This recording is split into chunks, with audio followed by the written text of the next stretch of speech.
He said, in the end, I could take no more, and I stood up and I made a few hissing and shooing sounds towards these eyes, and they disappeared. When I turned round, I'm looking at Steve, the other one, and witness number 3. I wish I could call him his name. He said, and the jaws have dropped. They look like they're terrified. He says, and when I look back, Jimmy said, oh my God, from being 3 foot off the ground, these eyes are 7 foot in the air. And I can see the silhouette and outline of something that you would describe. I know the terminology people like to use in present day, the dog man. Mm-hmm. I think we're just looking at something. I personally believe we're talking about one in the same, and they're looking at something that people would call the werewolf.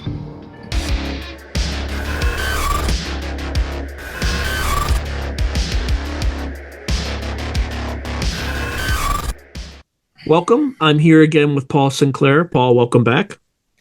Thank you very much, Sean. And let's see where this one leads us. All right. I'll try not to surprise you.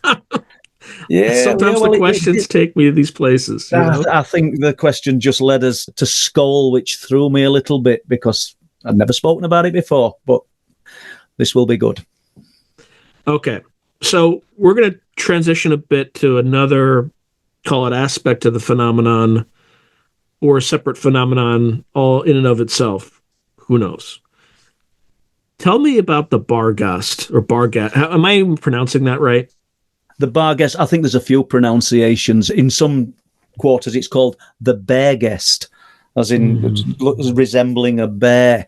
And it's just a name that goes back in folklore for something that I think is being seen, experienced, and reported in present day. I think we're looking at the same things. We've got the Barghast or the Barghast, the Padfoot, the Shagfoal, all names. I think it was the Shrieker, all names for some. I mean, the Shagfoal was some kind of goblin horse that people claim to have seen. But the Shrieker and the Barghast and the Black Shuck, they're all names for one in the same. And it's interesting because people reported back in the day huge black hound with glowing, almost bioluminescence, glowing red eyes, the huge red eyes. We're still getting reports of a similar nature even today, these little eyes that are self-illuminating. And I think I said on the previous podcast that we did, I didn't jump into the subject of the cryptid phenomena willingly. It was only because of the advert in the paper and somebody got in touch with me and said that they'd seen this creature, which was known as the Flixton werewolf. And then when I started collecting the reports, and then talking about it on our podcast, because obviously there's people sat listening for a little piece of their jigsaw. They might sit in silence and people will relate to you then. And just jump into the bioluminescent eyes. When we made the documentary Wolflands, 2 men contacted me. There was 3, and they went into this forested area close to a place called Broxer Forest. Even the terminology is Broxer. I think the Broxer, it is a shape-shifting entity. I think it's in Portuguese, which is interesting. You've got a name called Broxer, which is unusual in a forest in North Yorkshire. So they're in Broxer Forest. They're going to do some wild camping, and it'll get to the eyes in a moment. But there's so many factors at play. They'd gone into this forest. It's a 700-foot ravine where they've gone. You don't go down on ropes, but it's very steep. And so they'd gone down there quite late. They couldn't get out in the night, but they'd not gone to get out anyway, but that will make sense in a moment. And they set up camps, light a small fire, get themselves comfortable. While they're setting up camp, as night's folding in, witness number 3 will call him because he won't be interviewed and he won't go on camera, but I've got the first-hand accounts of the other 2 witnesses and what they said happened. Witness number 3 is saying, we've got to leave. There's something watching us. So there's a perception here. Is it an unexplained phenomena that's placing its presence onto this man? And they're going, what's the matter with him? We can't leave. It's took us an hour to get in here from where we've trudged along a forest path. And we've left his car 2 miles away from that. And so we've got to leave. I don't like it. We've got to leave. He says, and then Jimmy said, who was in the film, I looked, and in the darkness, and it was 42 feet away because I measured it with a surveyor's tape when we made the film. He said, 2 eyes lit up in the darkness. 2 eyes, he says, and I couldn't think of an animal to assign the eyes to, and these eyes were glowing. They were amber in colour, and there's no light on them. and they're glowing, and they're human-shaped eyes. When the United States and China clash, the world will never be the same, especially when forces beyond reality threaten to intervene. What if the United States went to war with the People's Republic of China? How would these rivals fight for supremacy on land, sea, air, and across the stochastic streams of time? What wonder weapons would be unleashed? What horrors would emerge from the irradiated sludge of the South China Sea? What heroes would rise and forever change the course of history? Tread into the deepest and darkest dimensions of the multiverse, gaze through a kaleidoscope of fractured realities, and bear witness to the disturbing visions of World War III from today's greatest minds in science fiction, fantasy, and horror. Weird World War, China. Available now from Baen Books at baen.com. He says, now I'm frightened, I don't know what to do. And don't forget, Wolflands took us 3 years to make, so I can remember Jimmy, you get involved in the film and it's going, I can't think of an animal to assign the eyes to. They look like they're as big as my fists. He says, and they're big. And they're about 3 foot off the ground. And they're glowing. And all the time, witness number 3 is panicking, and we've got to go. He says, to the point where we're holding him, we think he's going to just fly off into the darkness. He said, in the end, I could take no more, and I stood up and I made a few hissing and shooing sounds towards these eyes, and they disappeared. When I turned round, I'm looking at Steve, the other one, and witness number 3. I wish I could call him his name. He said, and the jaws have dropped. They look like they're terrified. He says, and when I look back, Jimmy said, oh my God, from being 3 foot off the ground, these eyes are 7 foot in the air. And I can see the silhouette and outline of something that you would describe. I know the terminology people like to use in present day, the dog man. Mm-hmm. I think we're just looking at something. I personally believe we're talking about one in the same, and they're looking at something that people would call the werewolf. Please don't think that we're talking about full moons and silver bullets, because I don't think that comes into it. Let's put it this way. The stories of the werewolf, if you read the book Werewolf Lore by Montague Summers, go back eons. They just go back in time, long before the stories of silver bullets and full moons. So they're looking at this thing, and they're terrified. They're together, they're holding on to witness number 3. They can't get out of the forest. It's doing nothing. He said it stood in like an American footballer's kind of stance. They can see it hunched over, and it's just stood looking at them. And they can't see legs because of the bracken and other things, but they can see this thing. That's why they only saw the eyes earlier on. I would believe that it's sort of crouched down. They claim they watched it all night. There's even an element of missing time here, because Steve says we watched it all night. Jim doesn't think that they watched it all night. Certainly watched it hours, or it were watching them. They daren't move. But none of them remember it leaving. They just know it had gone, which is odd. Then we've got this perception where witness number 3 knew it was there before they'd even seen it, and he was frightened. He said there's something watching us. He didn't say what it was. He just felt that he had to get out. There was something watching us. So there's something more than animal at play here, in my opinion, if these guys are telling the truth. And I've no reason to believe that they're not. And this thing just left. At one point, they thought it was growling at them. And then they realized it was its breathing.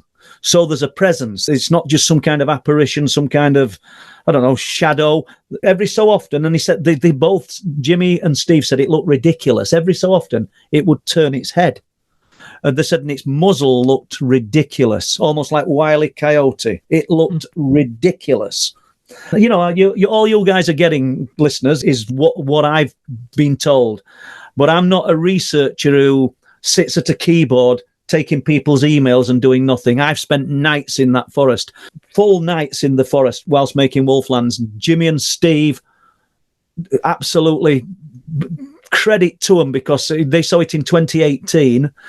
They spent 2 nights in forest with us in 2020. When Steve came out, the morning he came out, he put his arms around me and were crying, broke down in tears. He just felt like he'd conquered something. He says, when I said I'd come in with you, I were happy to come in.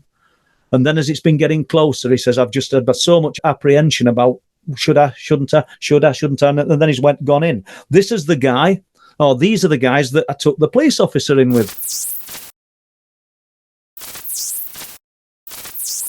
To advertise on Through a Glass Darkly, email throughaglassdarkly@gmail.com. In the earlier episode, when I talked about it, we just touched on it, and he listened to them all night. And like he said, seeing is believing. However, after interviewing them, although they didn't know they were being interviewed, and he did it correctly, they knew who he was, they knew he was a police officer, but he were employing techniques as he's speaking to them. He says, I believe they're telling truth. And quite honestly, I believe they're telling the truth. And I've so many accounts like that, but there's so many associated phenomena with the cryptid phenomena, the descent into this lower silence. A lot of times people will report that everything goes quiet.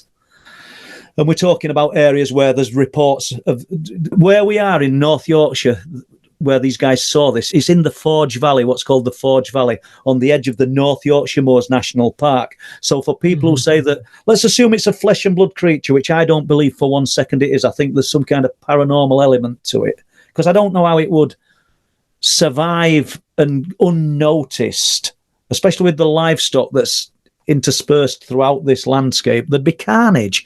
We're looking at something that's an apex predator, if that's what, and I think there'd be just absolute carnage. So if we play with the idea that there's some kind of, I don't know, paranormal element to this, and if it's not what you subscribe to listening to this, and yours is UFOs, then that for the UFO aspect, if you've never seen one, would be just as hard to get your head around. So after speaking to all these witnesses, I believe that they're telling the truth. And a few miles away, I was doing North Yorkshire. It's 525 square miles of forest and woodland and open land. So there's a lot of area, and some of it's old forest, some of it's planted forests.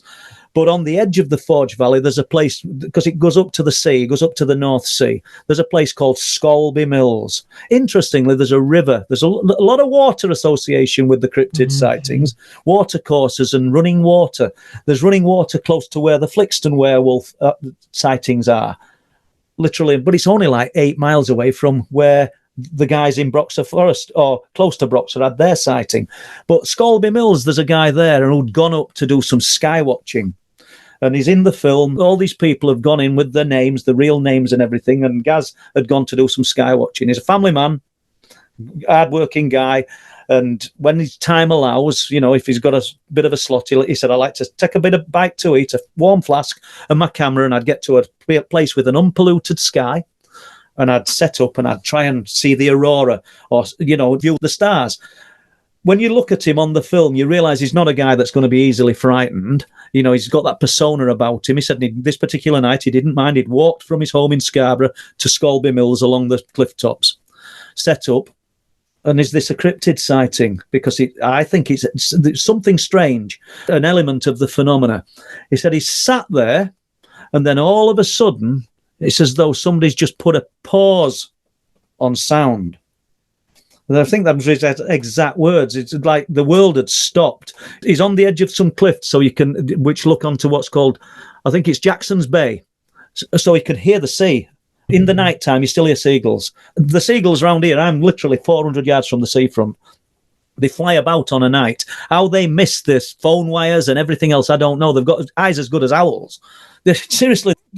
So what I'm saying is, the sound of the sea stopped, the sound of seagulls stopped, everything stopped. And then he said, in the distance, I could hear the breaking of branches or heavy footfall. And I started to feel fearful. I started to feel absolutely terrified, is his words, and that's what he's saying on film. Absolute terror. And I could hear these feet coming towards me. He said it was a large animal. If it was an animal that I'm familiar with, it would have been something like a bull, fully grown bull coming towards me. There's no fence, so imagine a bull running along the top of the cliff tops.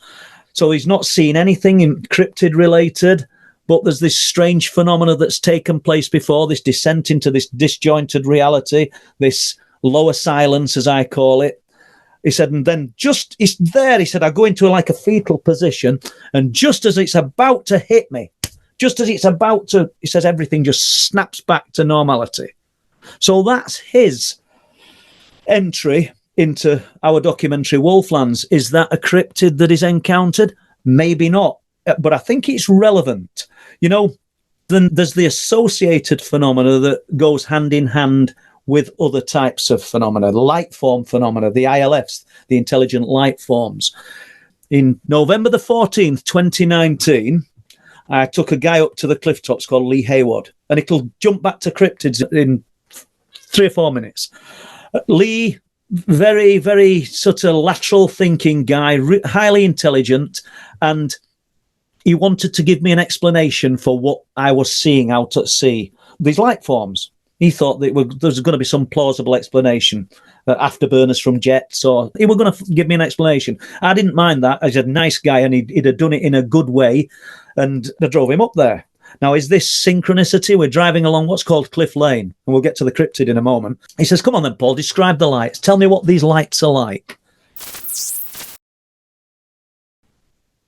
I said, like that. And one appeared. One of these orange lights appeared. I don't mean in front of the car, in the sky. We're in an area where there's no light pollution. There's no houses. There's no farms. You've got open land to the right and to the left. This is away from the forest. This is 12 miles away, and the North Sea in front of you. It's like that. Then over the course of this next 3 or 4 hours when we're up there, because I set a Sony camera up, and I've got a Psionics night vision, we're trying to observe this phenomena. We're documenting these lights, and he hasn't got a clue what he's looking at after that, because they're not flying from anywhere. They're just appearing. And then the sort of culmination of this is I turn around to speak to him, and in the field, about, 50 to 80 yards away, there's a huge sphere of light, only just off the ground. Lee's exact words were, the influence that the light was giving was the size of a Volkswagen Beetle. That's his words, not mine. And it was huge. And as fast as I've got this Sony NX80 camera on and hoping to film it, it's just imploded and gone. It's gone. Now, where does the cryptid phenomena come into that? That was November the 14th, 2019. So during lockdown, myself and Bob Brown, a good friend of mine, I know a lot of the farmers in the area, so limited movement, aren't you, in lockdown? They don't want you going out places. So I rang him up. I says, can we park on the farm, which is a mile away from where myself and Lee saw this sphere of light, and walk across the cliff tops and just sit and observe? It weren't to look at phenomena. It were more actually because our heads were absolutely mashed with having to be confined in our homes. Do you know what I mean? We probably shouldn't have been going, but we went and we took 2 chairs, flasks, and it's brilliant. We've got freedom. We're looking at the sky, and it's just getting dark. And there's a guy walks past us with a dog, a gun dog, pointer dog it was. Hi guys, how's things? Okay, yeah. He says, are you looking for the seabirds? Because there's a seabird colony. We're on an edge of 300 to 400 foot sheer cliffs. And we just sort of nodded. I'm not going to say, oh no, we're looking for strange lights, mate, and we're doing this and that. I'd just let it go. Yeah. So off he goes, not into the darkness. He just walks down the cliffs. It's not dark yet. He comes back half an hour later, 3/4 of an hour later. You're still here, lads. What are you doing? And I said, look, we're trying to film these lights, these strange spheres of light.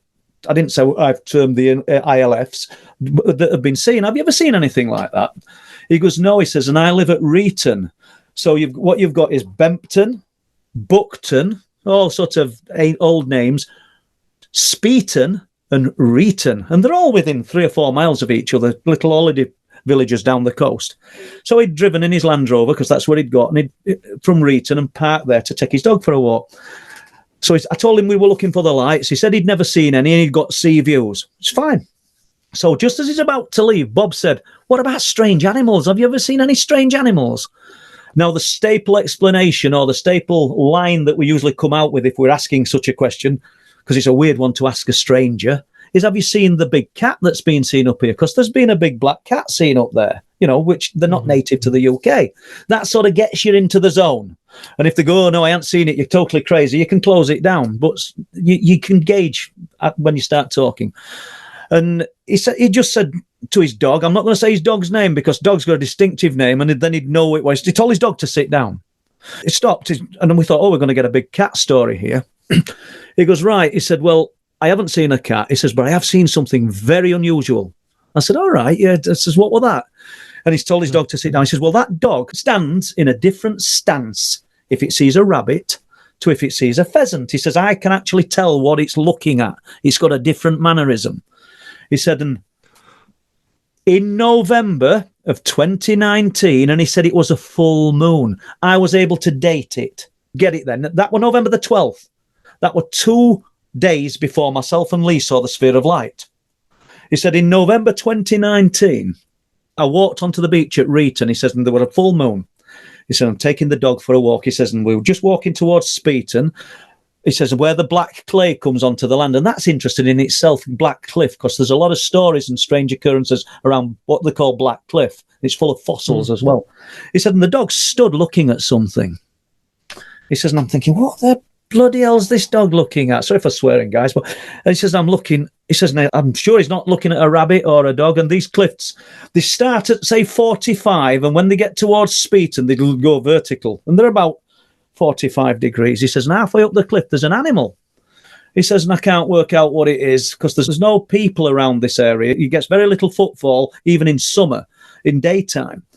He said, no, it's either a small pony or a big goat. I don't know what it is. And then it stood on 2 legs. This is a complete stranger that's telling us this story. And he said it was thin. He said it was quite thin, but it was canine. And it's looking at us. And I can't see eyes. I can just see a silhouetted outline of this thing. I said, oh, you told this to? He said, I've not even told my wife.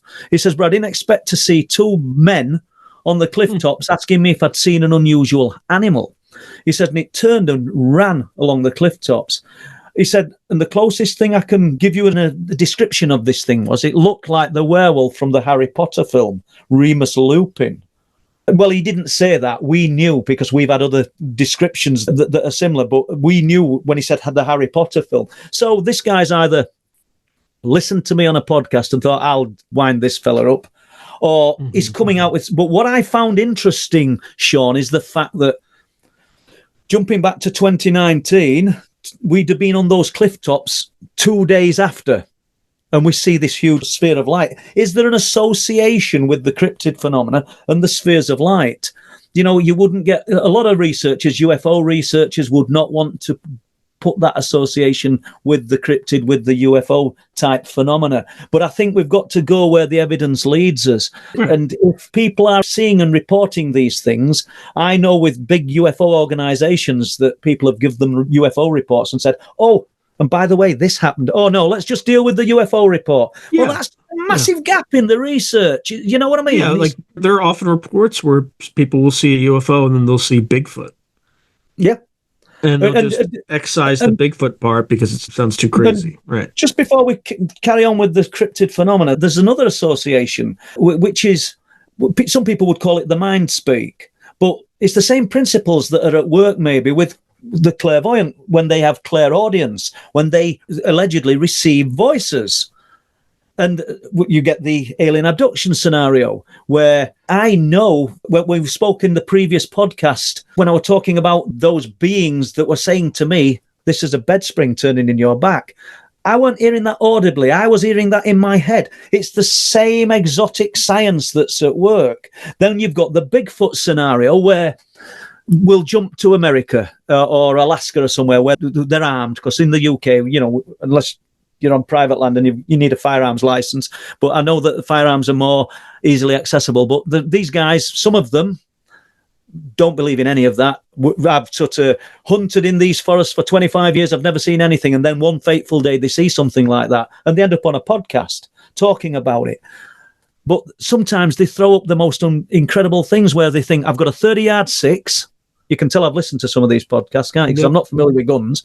I've got a 30-yard 6, which is capable of putting down a moose or an elk. He said, so potentially it could damage what I'm looking at. And I raise the gun and something in my mind says, don't do that. He's been spoken to. So either he's lying, the clairvoyant is lying, the alien abductee is lying, or we're using the same exotic science throughout it all. It's this. What are they employing? What are they doing? Is it some ability that we've long since lost that these creatures have? Are they actually naturally living and breathing, but they've got an enhanced ability that just makes them, I don't mean invisible, but I don't know what the word is really, but they're clearly being seen. That's all I can say. Mm-hmm. And I don't think there's a right or a wrong answer. I don't know what they are. Oh, sorry, just one more thing. And what we would call the supernatural elements, this bioluminescence that people see, there's also the fact that lots and lots of witnesses report that they don't see legs moving. It's almost as though they're gliding. It's almost like they're on an elevator. Do you know, we've got another witness in the Forest of Cropton, gamekeeper, absolutely brilliant witness, former gamekeeper, great guy, and he's sleeping in an abandoned farmhouse. And this thing comes to the window and he's in a sleeping bag and it's looking at him. The following night, he gets under some pines about 45 foot away, gets a tarp down and gets hunkered down because he wants to see what it was that was looking at him. He knew it had a huge head and shoulders and it's taller than the window. It comes out of the forest and its head's level with the gutters. And these are the lower barns, so we're looking at 7 to 8 feet. He said, but it didn't walk. He said it just arrived. And just, it's crazy. And he believes either it knew he was there watching it, or there was another one watching him watching it. It's crazy. These things and what people would call almost supernatural elements that these creatures have. I don't know whether they've got them, whether it's some kind of gift. I don't know how it works. Maybe there's someone listening to this that does. Well, if you do, you're a better man than me, because I've spoke to so many people and spent time in so many remote locations, and I still don't know. I mean, later this year, we plan on going to Ben Macdhu, which is in the Cairngorms, because there's the legend of the Grey Man of Ben Macdhu. I don't know whether you know anything about that, but that's incredible. You gotta explain all that, where it is. What's the legend of the Grey? I should be promoting. This is in Scotland. I should be promoting somebody else's book.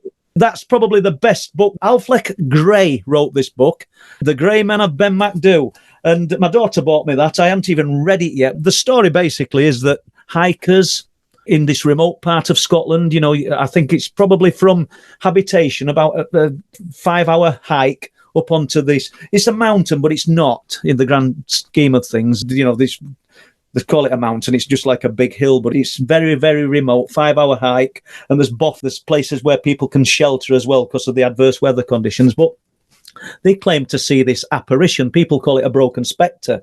If we're trying to look at it and explain it away, where the broken spectre falls down for me is that other people, not just the people who've seen it, but they hear footfall. They hear footsteps and movement around their camps. It's a crazy thing. So we're going to get up to this is the Brockton Spectre? Brocken Spectre. Yeah. Oh, this is, because I think there's some people who say it's just an atmospheric effect or something atmospheric type apparition. But it's strange, because how would an atmospheric type apparition create footfall? But then there'll be other people who believe that's what it is. Will say that it's the echo in this particular area of your own footfall that you're hearing.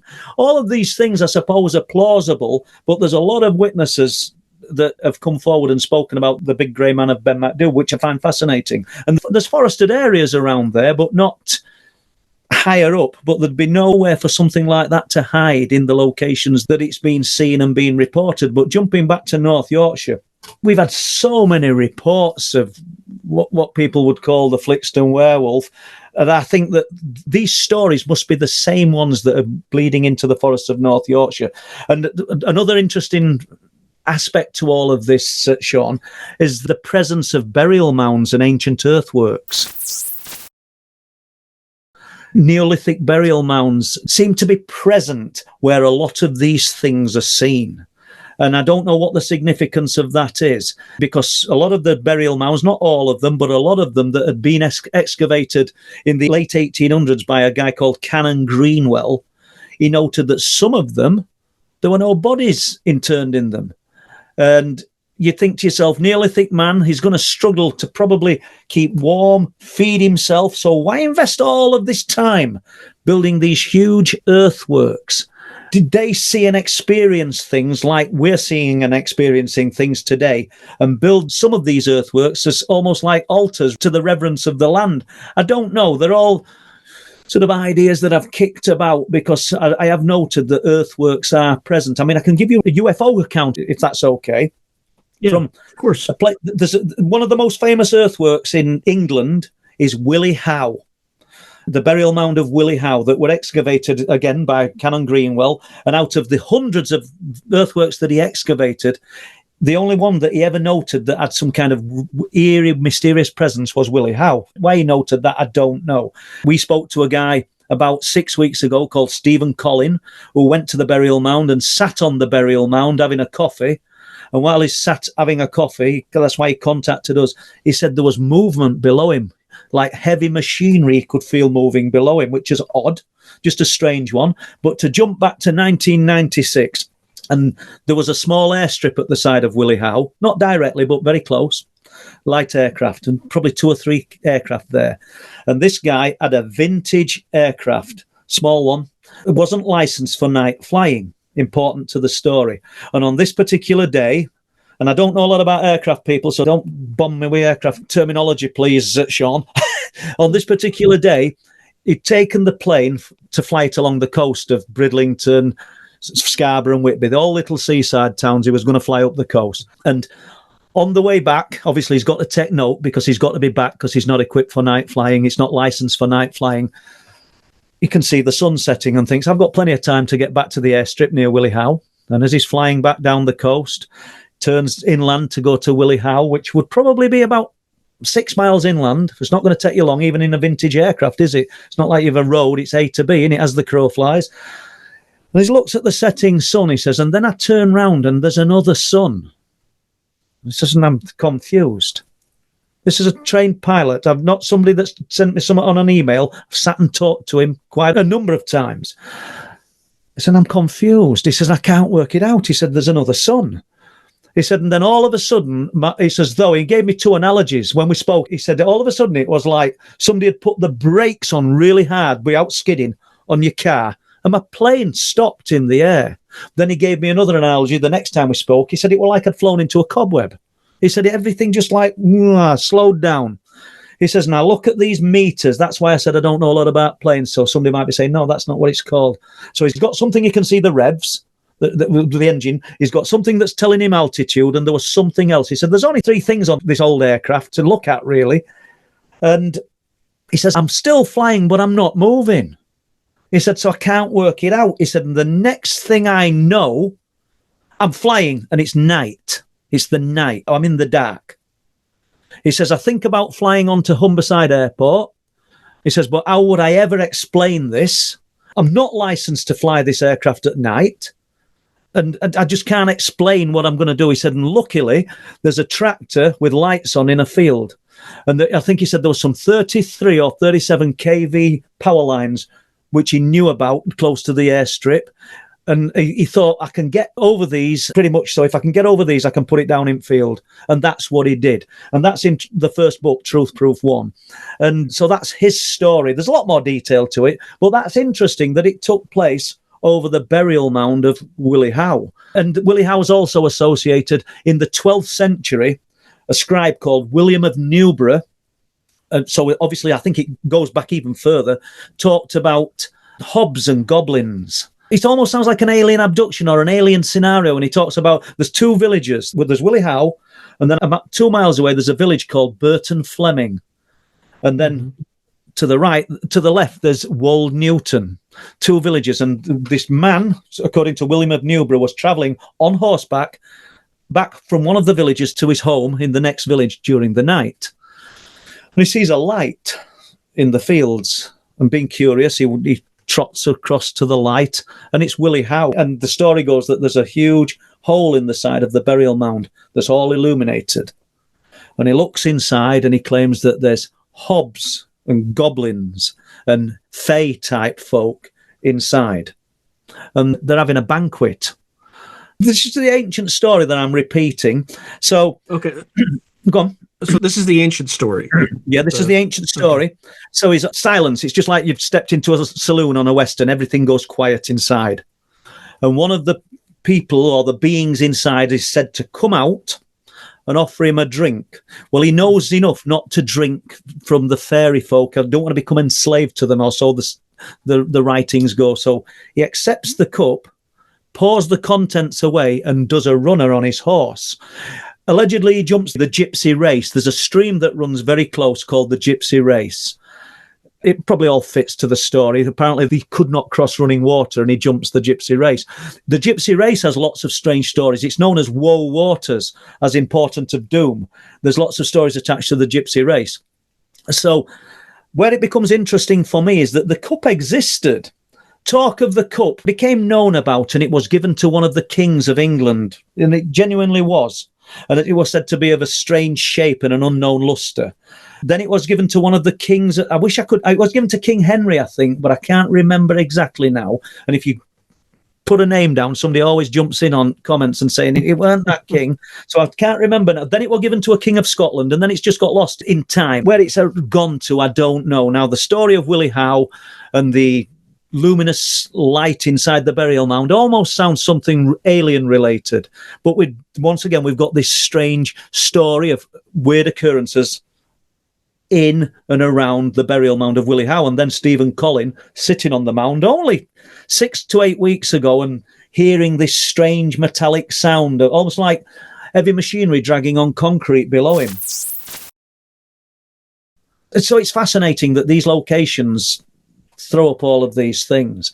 I know we've jumped away from the forests and the Barghast, but there's so many stories attached, and the cryptid phenomena just extends. I think it's not just folklore that, all we're dealing with is anecdotal accounts sort of before the written word, but they're no less important because, especially if in today's society, people are still coming back and reporting seeing similar things.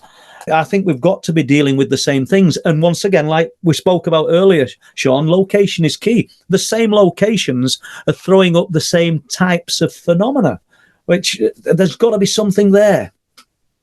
Is this phenomena where the pilot had missing time, is that also located on that, I think it's called the Craven fault line?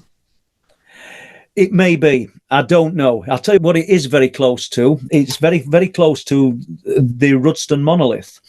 And the Rudston monolith is the tallest standing stone in England.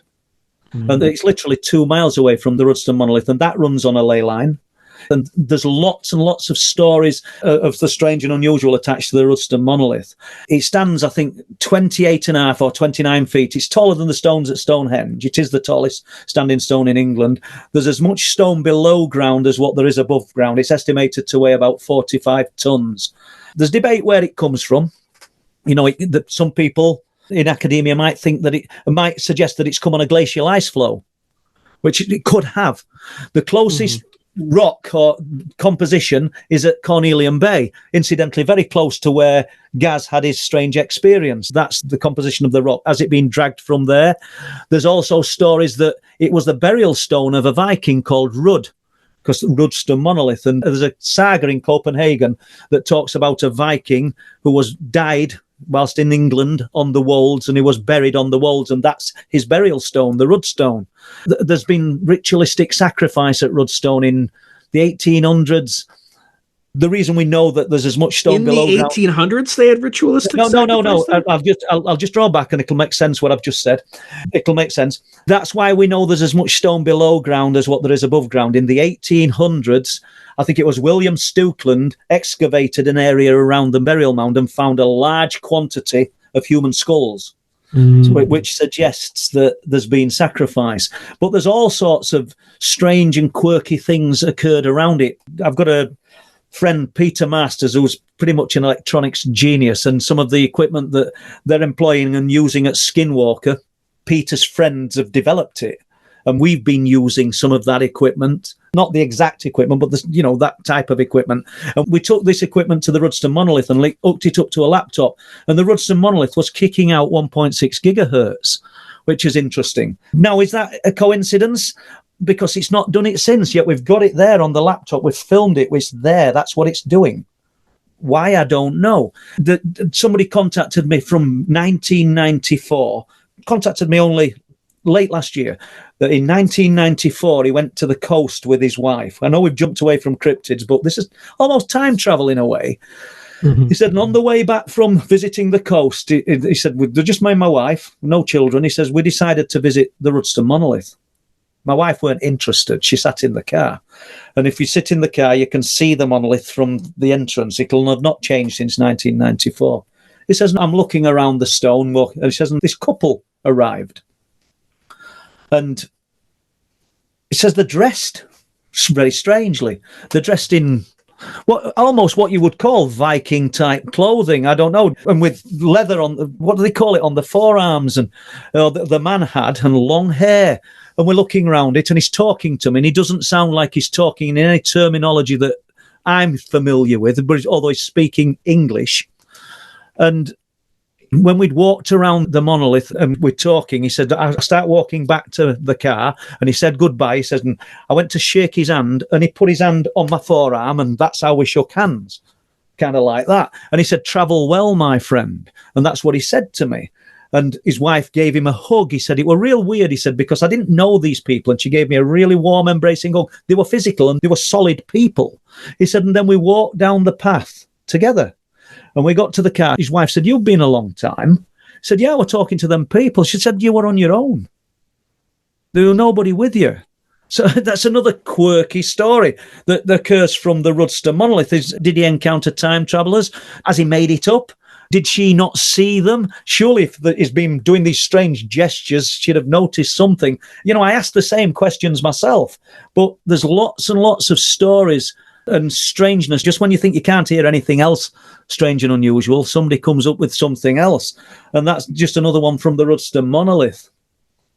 What's the monolith made of? Like, what kind of stone? I think it's grit stone. There is quartz in it because you can see it glistening, you know? Because I knew where you were going with that one, yeah. But, yeah. I mean, that could explain it, because quartz retains memory, right? So... yeah. It's possible that it's like a memory device in some ways, and it's just projecting prior history. I don't know. I'm just throwing out. It's fascinating. Well, very close to that, Sean. There's a pub, because we're in a village now, Rudston, the village of Rudston, obviously, and there's lots of earthworks around it. But there's a pub called the Bosville Arms, and back in the 1990s, this is just a little quirky UFO story, but there's a guy called Dennis Woodmansey who's been to the pub with his wife. They're driving home to the nearby village of Langtoft. And as they're driving, and these pretty dark, desolate roads, and they're aware of a light behind them. They think it's an helicopter. And he's driving along the road. It's strange because it seems to be following him. The next thing, it's in his back window. I don't mean it's in the car. It's there, and it's the size of a football. And they're panicking because they don't know what it is. And it's clearly in the air, but it's following them.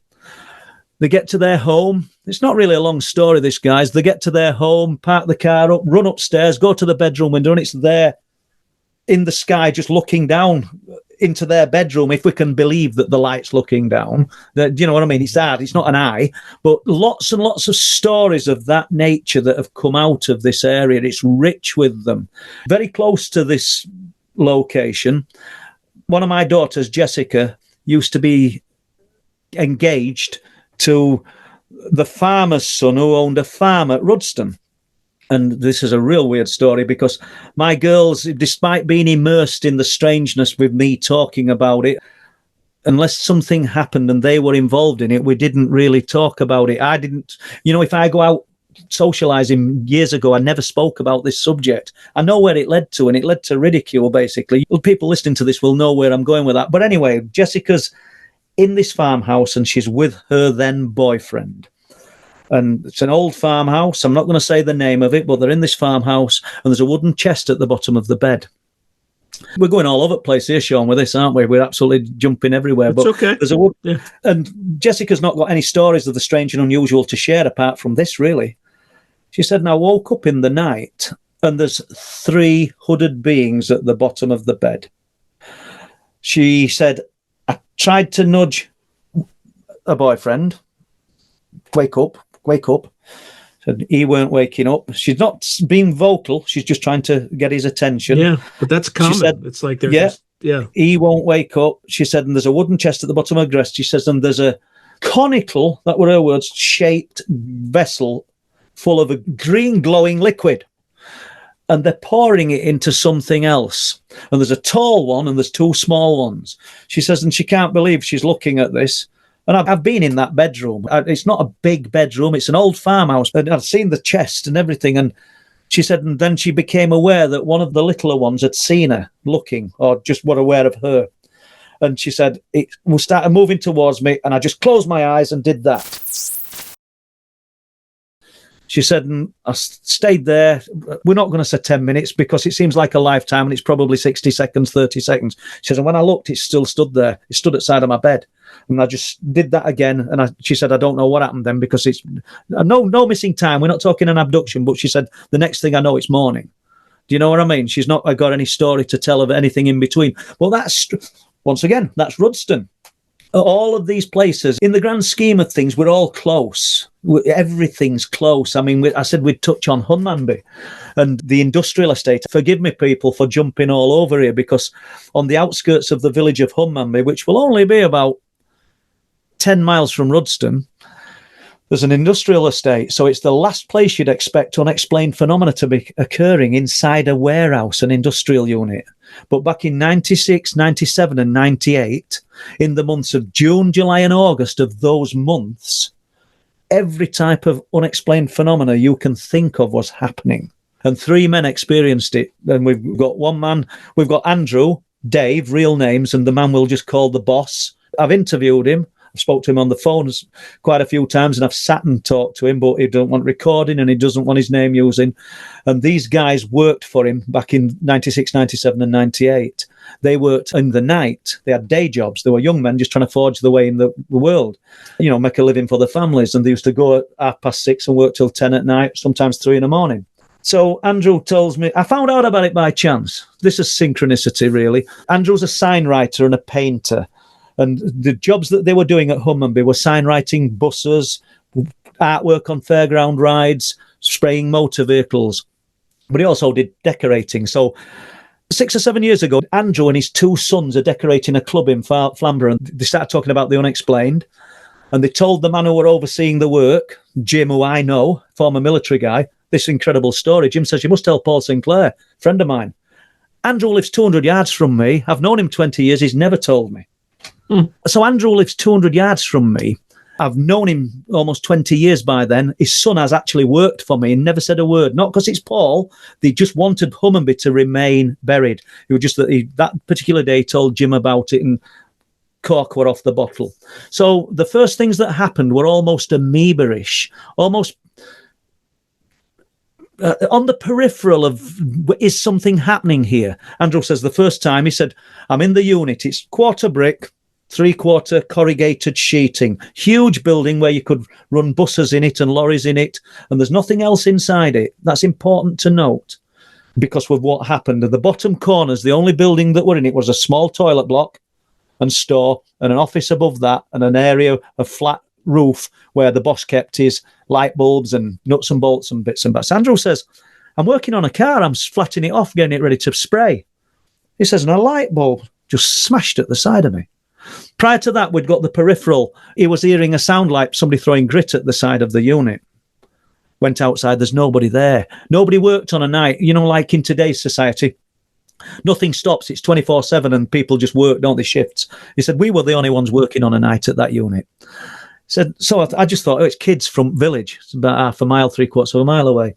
He says, and then the first night of note, he says, this light bulb smashes. Other 2 hadn't arrived. Boss must have gone home for his tea. Dave hadn't arrived. He says, I'll carry on. He says, and then off top at roof, he said, because I saw it, he says, a piece of wood come flying off and it went straight past my head. He says, so I told other 2 when they came in. They didn't laugh or disbelieve him, but it was just weird. Then over the course of, because it's probably started prior to June and dissipated after August, but the months that they noted were June, July and August, 6, 7 and 8.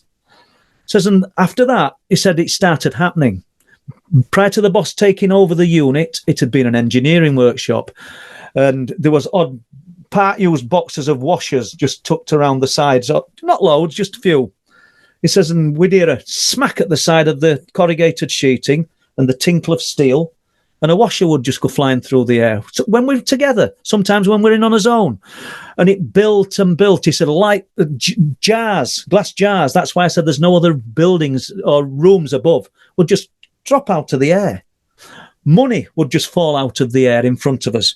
Old coins, foreign money, gravel would drop out of the air. We'd go out to the cars on a night and it'd be locked up and there'd be little piles of gravel on the cars. Also, every type of phenomena imaginable was presenting.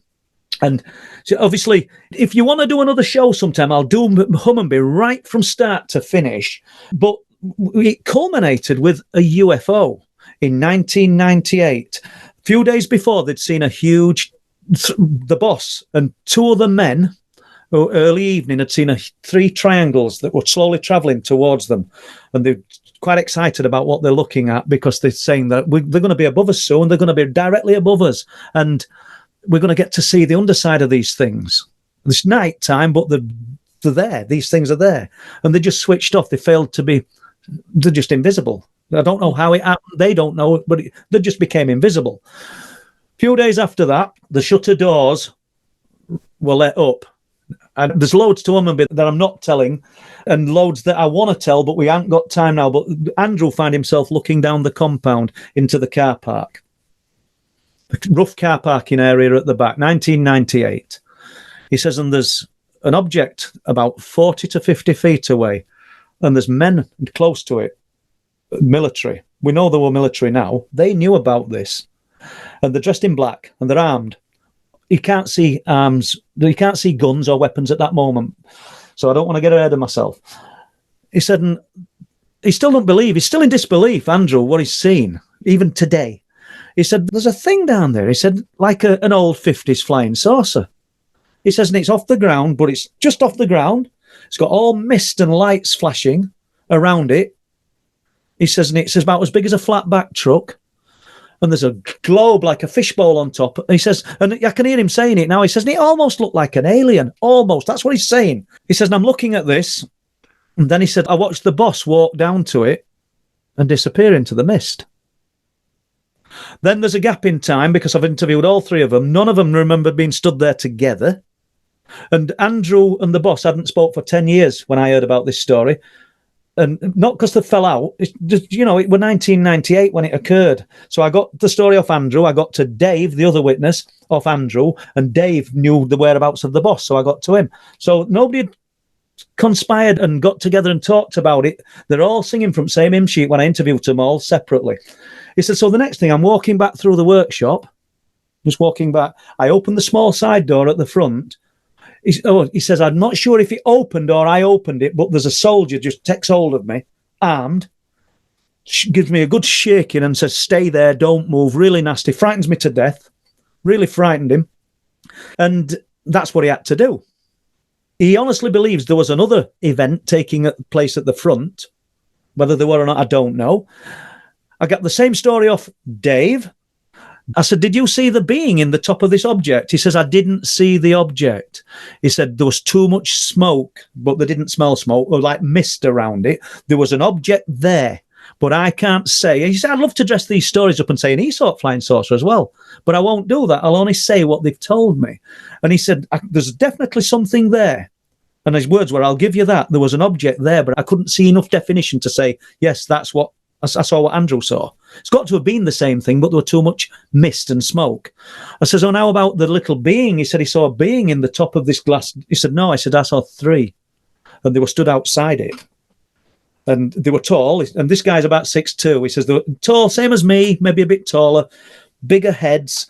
And if they've got clothing on, they had wetsuits on. He says, that's all I can say. He says, and then, strangely, he finds himself walking to the front of the unit. Don't talk about walking with Andrew. Opens the side door, or it opens. I'm saying opens the side door, or it opens, because I'm not sure whether the soldier were waiting, but right. He's grabbed, threatened, told to stay where he is. The boss suffered the same fate. I actually said, my last question to the boss was, Andrew said he saw you disappear into the mist. He said he'd no knowledge of that. I have to just take his word for that one. And so that's basically... There's hours of Hummonby, to be honest with you. I think I did Coast to Coast and talked about Hummonby for 2 hours. There's hours and hours of Hummonby, just as there is of a lot of them. There's the Wilsthorpe incident, which was September the 15th, 2015, where there's a military presence. That's all close to these locations. The most crazy things, Sean, are the wallabies. You're thinking, Christ, where's he going now? In June of 2011, and we can do this another time if you like, I look in archives, and I used to spend hours and hours going through microfilm, and the wallabies at the zoo about 3 miles from me were decapitated. Sad. Some sick individual, you think. You okay? They never found out who'd done it. They never found the heads. They just found the wallabies, and they got done over a number of days. These things aren't easy to catch in an animal park, and the cuts were really clean. So when I did a bit of research, and once again, we don't have time for this, but it turns out that in those months, June, July of 2011, nothing to do with Hummingbee. I realise I've just jumped. Pardon the pun with the wallaby, but I've just jumped. Wallabies got decapitated all over the United Kingdom. How crazy is that? How crazy is that? So then I do extend the research to Australia, and in New South Wales and the Cough Coast and the Emerald Coast, wallabies were being decapitated. And nobody knew what it was. Nobody knew what was doing it. Here in the UK, they said that potentially it was a fox. It's strange that the fox has just decided to do it in a couple of conspiracy months, in 2011. Did that happen? In Australia, sorry? Did that happen in the United States too? I don't know about United States. You might want to look at that. But in Australia, it was happening. And they said a fox was responsible. And they were more sarcastic than English press. They said they're looking for a fox with a samurai sword because the cuts were so clean. So I am really sorry for jumping about all over the place there, guys. Normally I have one topic and I stick to it, but for some reason I haven't. What do you think that was? Well, there's some strange phenomena. I mean, in 2017, I was contacted by someone who told me that on the cliff top, very close to where we do the research now, there was a lot of animal fatalities, mutilations. And Paul being Paul, I found out who the farmer was. I went and spoke to him. I said nothing about unexplained phenomena. I said, look, I'm willing to go onto these fields at 3:30, 4 in the morning. Let's see if we can find out what's responsible for this. And that's exactly what I did, Sean. And I spent best part of 3-4 mornings a week at that hour trying to discover what was killing these sheep. But it was sheep, fox, badger, roe deer, all with eyes removed, facial stripping, and documented it in, I don't know which book it was, book 3, I think. And so did a proper number on this and actually put the footwork in and looked to see what was responsible. The police were involved as well. In fact, that's how I found out about it. It was New Year's Day 2017. And there's a vagrant who lives in the dike, Danes Dyke, this ancient earthwork. And my wife said, let's take him some food. And by the way, have you ever Googled decapitated wallabies? Oh, gosh, yeah. How do you think I got into... It's like all over the place. I know this. It's like not an unusual thing. It's like a thing. But in 2011... the Sobe Park, they're the ones that got me involved in the decapitated wallabies. And so for the people that think, what's he on about now? It's that you can see that there's a lot of stuff there. You should have been listening to me, not Googling decapitated wallabies. I'm joking. Sorry. I was on mute. No, I'm joking. It's crazy, isn't it? So because I thought I was going to find a narrow time span to September 15th. No, but I noted, Sean, that in June of 2011, it seemed to be the primary month for all over the UK. Hanswell Bunny Park, the Cotswolds, private collections. People were finding their wallabies decapitated. I contacted a professor, a nice guy, by the way. I'm not going to say his name, but I think probably have him booked because I've not said anything derogatory. They were really helpful. And I asked him what he thought because he'd previously looked into the potential for big cats to be at large in the UK and testing the DNA, what people had found on kills, whether they were feline DNA. And he concluded, after I'd shown him all the evidence of what I was finding, that it was some kind of cultish behaviour that had caught on and spread to Australia, which I thought were ridiculous, I'll be honest with you. The chances of catching one of these things... These were Bennett's wallabies as well, so they were the biggest of the wallabies for the most part that were being killed. They were quite heavy. They're not something that you could go into a field and catch. I mean, when we were dealing with the sheep fatalities or the sheep mutilations, there were up to 400 sheep on those fields at one time or another, and I spent time with the farmer at times and having to catch some of the sheep up. Even they're hard to catch, let alone a wallaby. You're still reading about wallabies, aren't you? Yeah.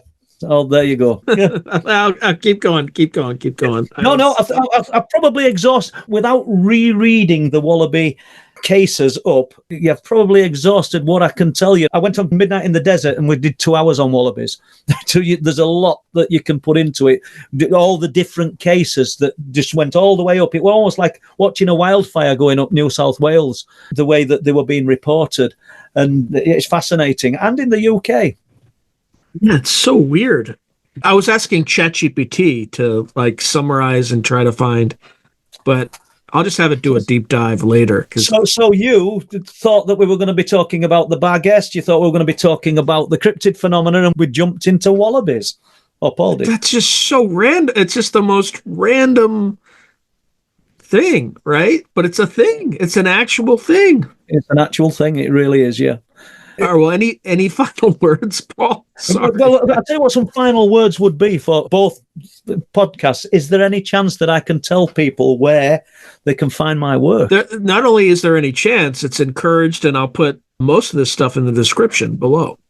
Okay, right. So do you mind if I just say a few words on that? Not at all. So Paul, there's got to be something in it for you, right? So there's 5 books, the truth proof books. There's 4 truth proof books. Obviously 1, 2, 3, 4. Then there's the Night People. That's number 4. There's a lot of, if you're looking for the cryptid phenomena, then there's a lot more of it in the 4th book than there is in the 1st book. And there's our documentary Wolflands. We're going to change the cover because I think it looks like a cartoon, quite honestly, and it's a serious film. It's my fault as well for the cover, by the way. The same guy who designed the cover of Night People. And I like that, but for me, it didn't work for Wolflands. So Wolflands, I think, is the best film that ever been made about the cryptid phenomena. Well, I would say that one because I've made it, but I do think that, and people like Ron Moorhead, people like Martin Groves, that they all know about this. I'm not just saying, they've seen this, but but it's extremely well done, though. Like, it's got really high production value for sure. Right? Well, it took us 3 years, and we're on with Wolflands 2. So if the books can be purchased via truthproof.uk. in the UK. If you're going to buy them overseas, just use the link that takes you to eBay. And there's a valid reason for that. That DVD to send, let's just talk about money. For me, if I sent that to Australia, it's probably going to cost me £10 or £12. If I send it via eBay, it goes through global shipping. It just costs me a UK price. So if it doesn't arrive for some reason, if it got lost, it's no great financial loss to me and Les Drake, who's made it. Do you get any, because I watched it on, I think, Amazon Prime. Yes, it's on Amazon Prime download. So, yeah, we've got it on there. Yeah, I should have said that. You make money on that, right? We do, yeah, we do. Do you have any preference on whether or not they buy please, no, yeah. For most people, they're just going to download it on Amazon, and it's easier.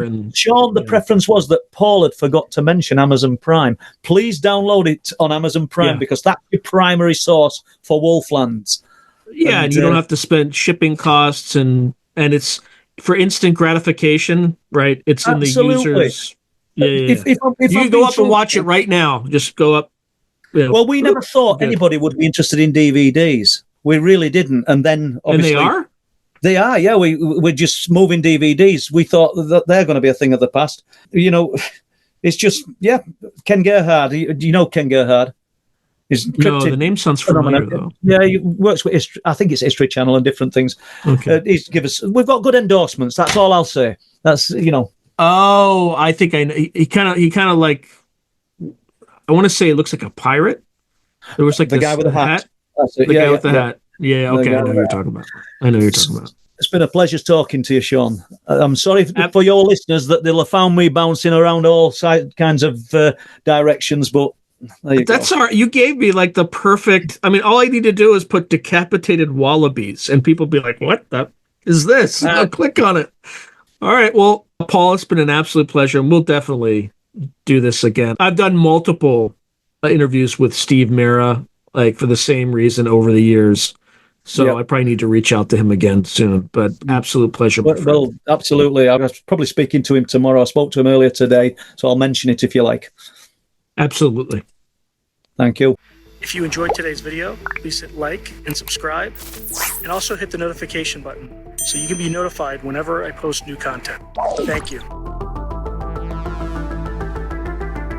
Now, if you're enjoying the channel and you want to support it, There are several things you can do. In fact, there are 5 things you can do. The first thing you can do is just buy my books. I got plenty of books out in the market right now, and I would prefer that folks buy a book rather than giving me direct support, because they get something out of it. They get a real tangible product. The second way you can support me is by becoming a member on YouTube or becoming a patron on Patreon. And just go to either site and it'll explain everything.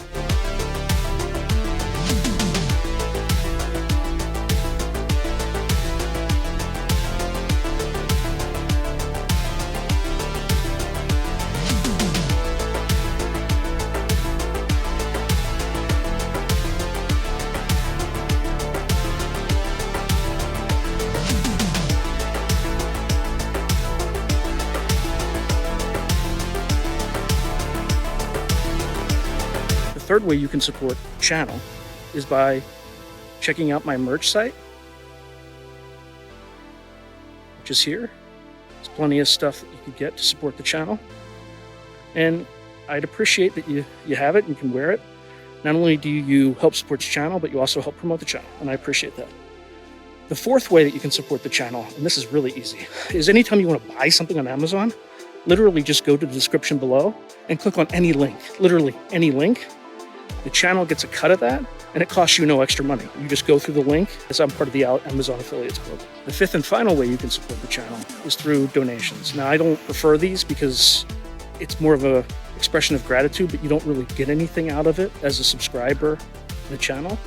However, if you decide to do these options, there's 2 options. There's Buy Me a Coffee, which is a separate site, and there's also, you can go through YouTube with either a super chat, super sticker, or a super thanks. Again, I prefer Buy Me a Coffee because that organization takes less money than Amazon does.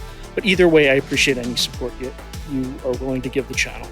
So thank you very much, and keep watching. I really appreciate it.